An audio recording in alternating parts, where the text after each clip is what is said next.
Nolo a le maillot d'Arsenal, le survêtement d'Arsenal, mais par exemple, dans la finale qui arrive entre le Paris Saint-Germain et Arsenal, vous avez un favori, quoi. Oui. Vous supportez une équipe? Oui, Arsenal, oui. Dehors.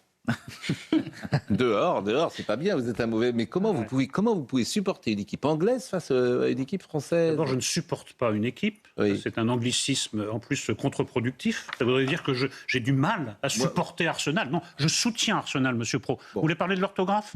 Parlons du vocabulaire. Voilà, vous avez raison. Moi, alors, Premièrement. en tout cas, moi, je vous supporte. Deuxièmement, vous avez une conception quand même des équipes nationales. Oui, c'est-à-dire qu'au temps de votre fameux Nantes ou de Saint-Étienne, en effet, ils étaient tous français, il y avait 2 étrangers, il y avait un quota de 2 étrangers, on pouvait parler d'équipe nationale. Maintenant, c'est quand même la Légion étrangère, que ce soit Arsenal ou le PSG. Donc c'est un peu flou maintenant. Bon, on peut soutenir une équipe française. Pour le principe, maintenant... Bon, vous venez de rappeler la mémoire de Hugo Bargas, d'Enzo Trocero, de Hugo Curioni, de Georges Boruchaga, de Vahid Halilhodžić, et je vous en remercie. Vous connaissez M. Neuder? Jafet Endoram. Est-ce que vous connaissez M. Neuder? Maintenant, oui. M. Neuder a été ministre de la Santé. Et il était tellement bon qu'ils ne l'ont pas reconduit. Parce qu'il c'était le meilleur ministre de la Santé, je vous jure que c'est vrai en plus.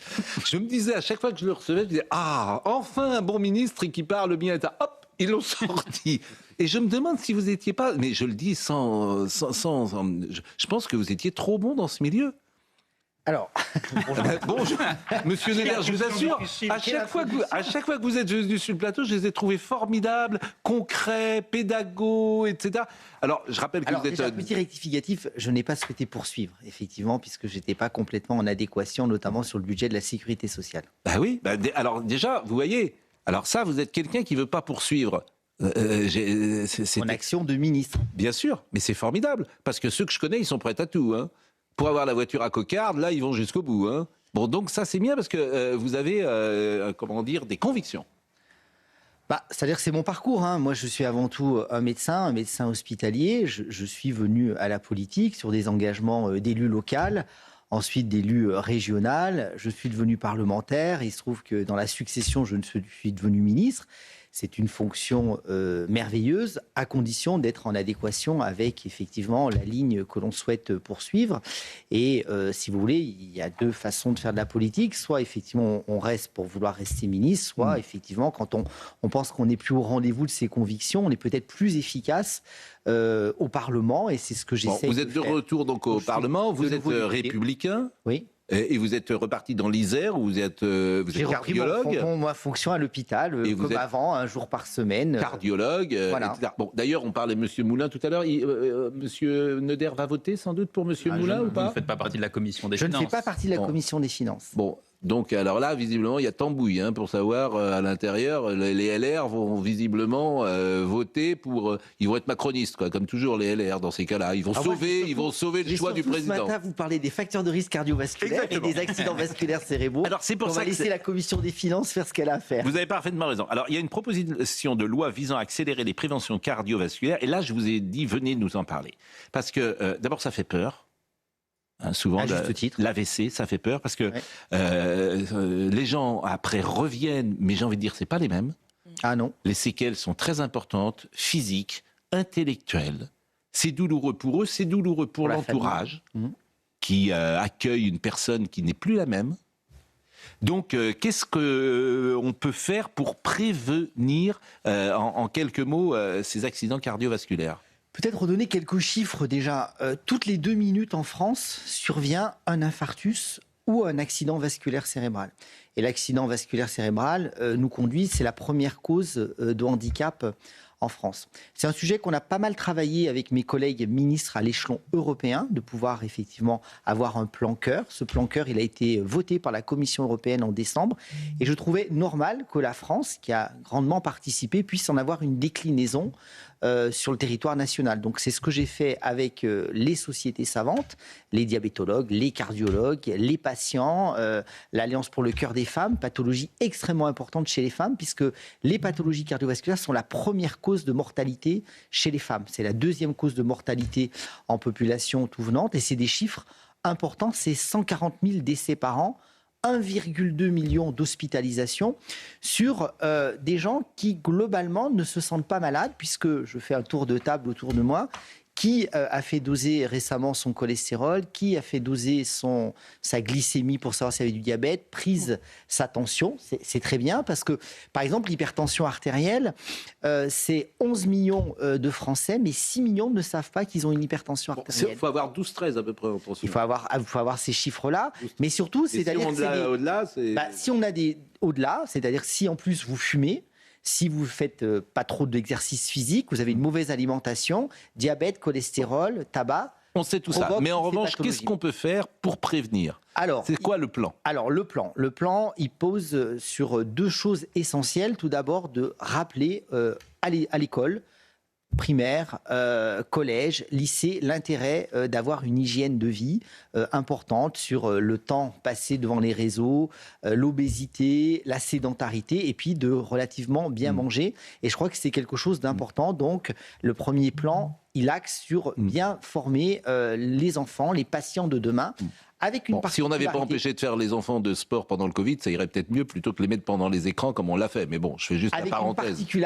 Avec une particularité, l'hypercholestérolémie familiale, qui est une maladie génétique, une naissance sur 250. Et en fait, c'est 30 000 enfants en France qui ont un taux de cholestérol particulièrement élevé. Et ces enfants... Hygiène de vie, école, prévention, etc. Et attendez, mais dépistage. Alors c'est ça que je voulais. Dépistage à l'âge de 6 ans, obligatoire pour tous les enfants.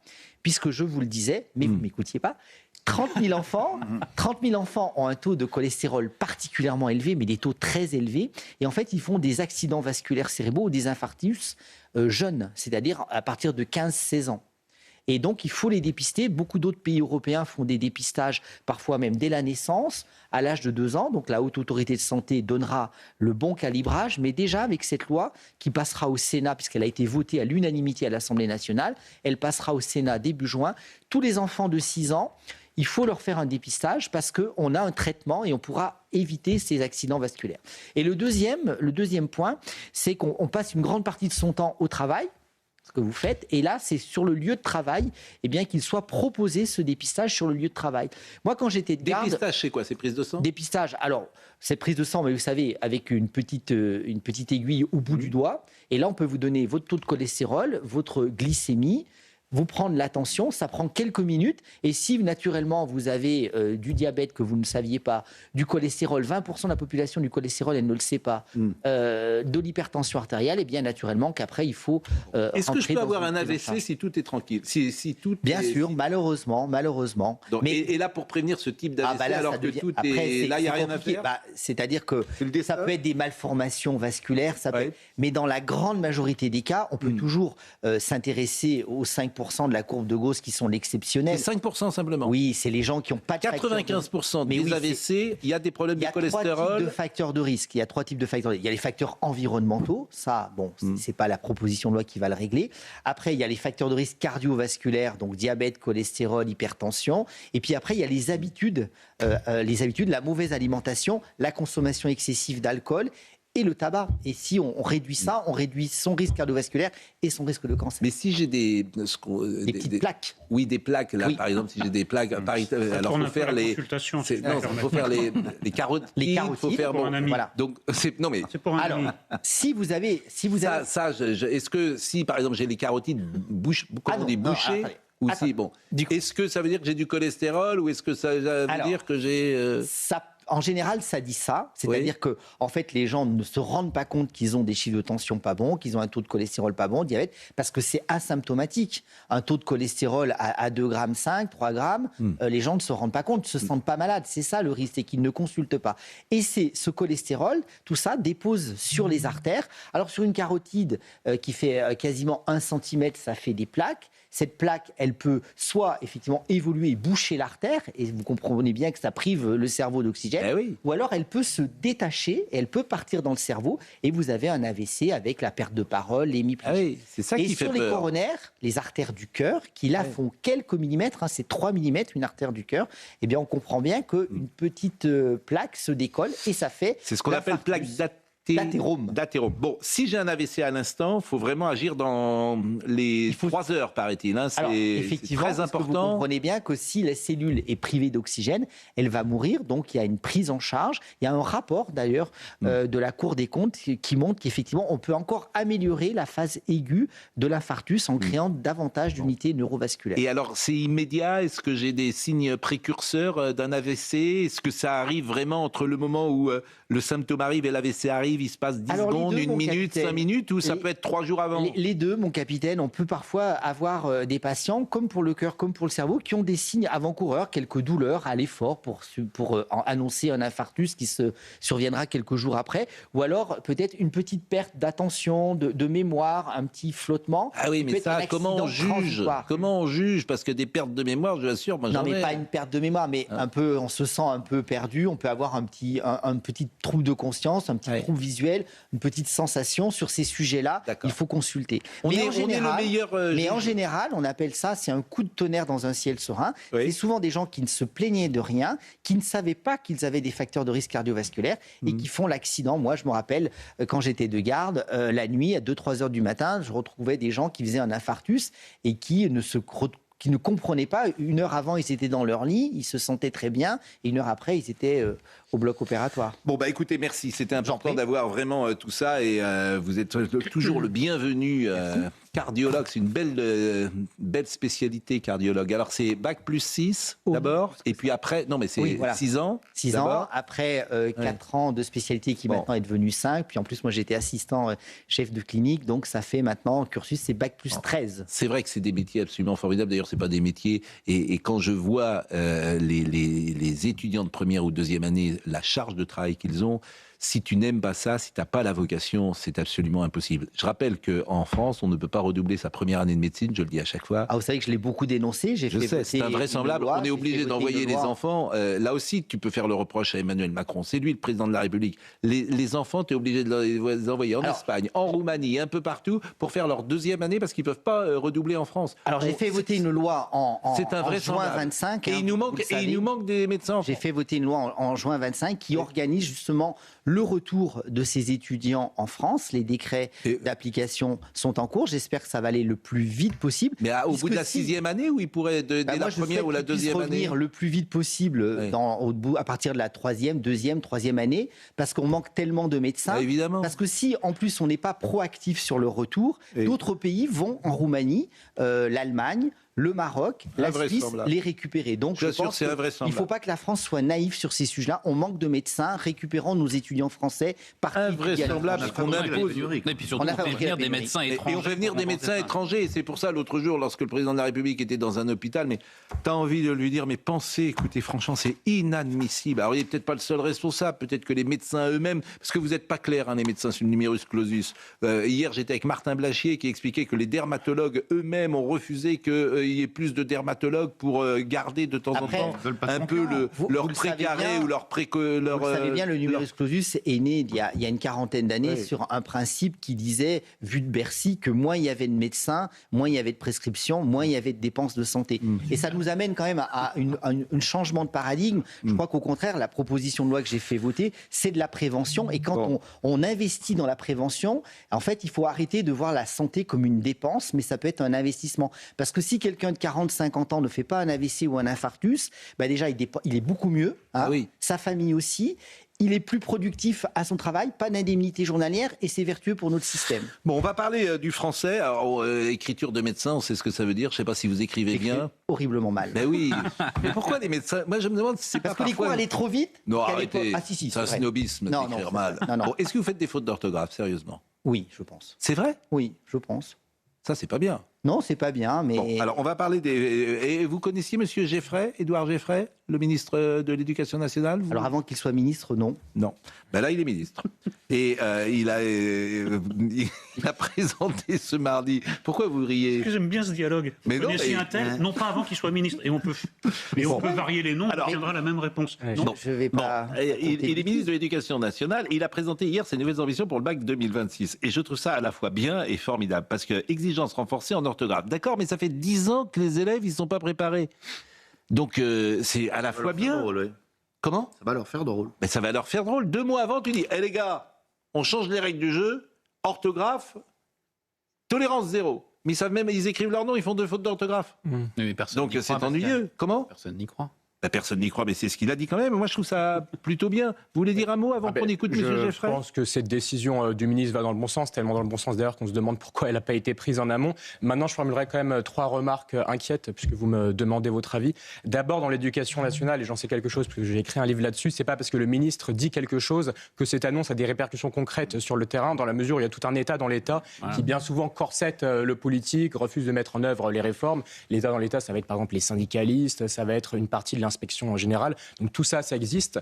Le deuxième problème, il est que, si vous voulez, le problème, il n'est pas juste dans l'évaluation des acquis, il est dans l'absence de transmission en amont, en particulier aux primaires. Si on prend les classements internationaux, on est 16e sur 19 en lecture, on a la moitié des jeunes en fin de CM2 qui savent pas orthographier le mot aussitôt, on a 2 fois plus de fautes sur une même dictée qu'il y a 30 ans. C'est à tout ça qu'il faut s'attaquer bien en amont du baccalauréat.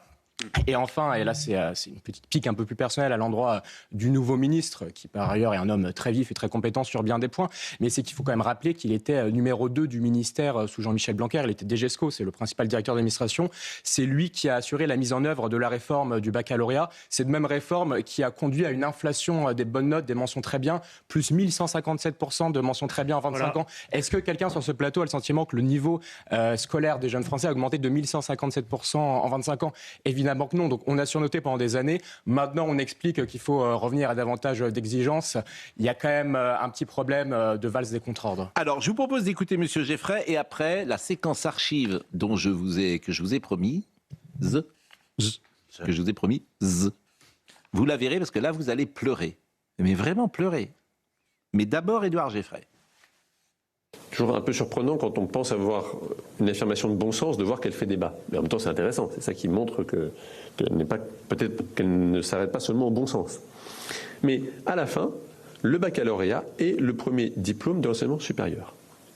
Et il rend possible, par conséquent, l'inscription à des études supérieures. Si un élève a un niveau d'orthographe, de syntaxe et de grammaire manifestement insuffisant, il ne peut pas avoir la moyenne.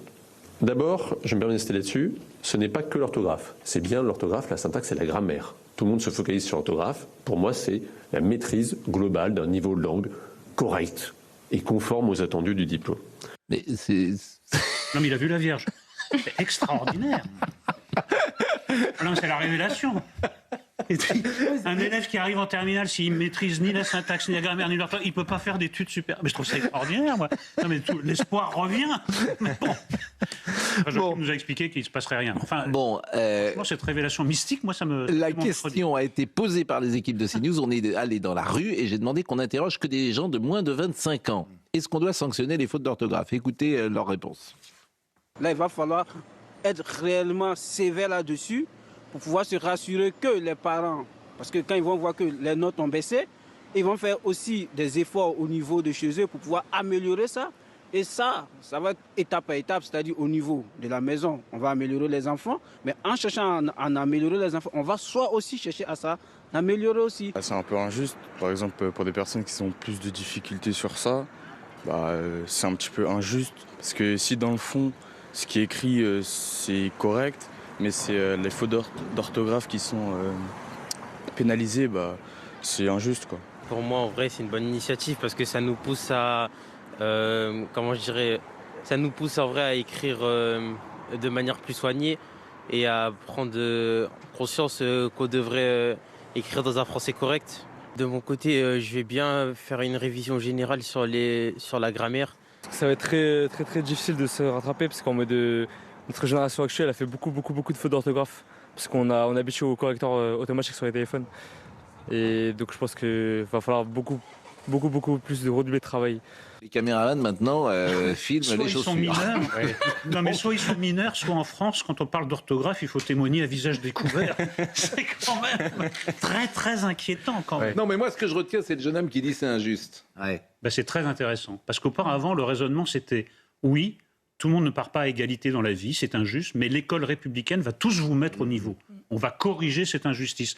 Et cet homme fait le raisonnement inverse. Il dit, ah ben non, vous en appelez à l'orthographe, c'est injuste. Non, on a complètement perdu de vue le but de l'éducation nationale. Bon, est-ce qu'on a le temps d'écouter l'archive avant la fameuse archive. Allez, elle dure 2 minutes 30. On est en 73 et je dis cette dame n'existe plus. Le moule est cassé. Écoutez son autorité, sa sévérité. C'est une ancienne maîtresse qui donne des cours de rattrapage à 2 jeunes écoliers. Et voyez les écoliers, ça ne moufte pas. Regardez. J'ai les larmes aux yeux. Ah non, mais moi aussi. Je trouve ça extraordinaire. Je ne peux pas vous dire autre chose. Mais on l'a connu, on l'a connu, sûr. ces périodes-là. Enfin, moi, je me rappelle parfaitement. Madame Favre, ma maîtresse de CP, c'était ça. Mais je trouve que on a envie de pleurer parce qu'en fait, cette dame, elle ouvre à ces 2 gamins le monde. Le monde de la littérature, de la lecture, de savoir s'exprimer par des mots et non pas par la violence. En revanche, quand vous dites que le moule est cassé, moi je ne crois pas. Il reste des femmes de cette trempe, sauf qu'on leur explique que ce sont des fascistes. Que l'orthographe est fasciste, que la grammaire est nazie, et que tout attachement à la syntaxe trahit une nostalgie du Troisième Reich. Voilà, c'est ça qui est en train de se passer. Sinon, je pense qu'il y a des tas de personnes à la retraite qui seraient ravies de faire ça, mais c'est mal vu. Mais si vous demandez à des jeunes gens habituels en grammaire, c'est quoi coller au mot promenade, et que ce gosse qui a 10 ans, c'est un adjectif épithète, à 10 ans, là vous allez dans la rue, personne ne connaît cette grammaire-là. Même dans l'enseignement supérieur, je le crains. Je vais marquer un temps d'arrêt. Parce que... Voilà qui est fait, je l'ai marqué, parce qu'il n'y a pas de passage d'antenne aujourd'hui, je ne sais pas pourquoi d'ailleurs, il n'y a pas de passage d'antenne, mais sur Europe 1, Monsieur Hill va prendre, ou a déjà pris d'ailleurs, la main pour l'émission Culture Média.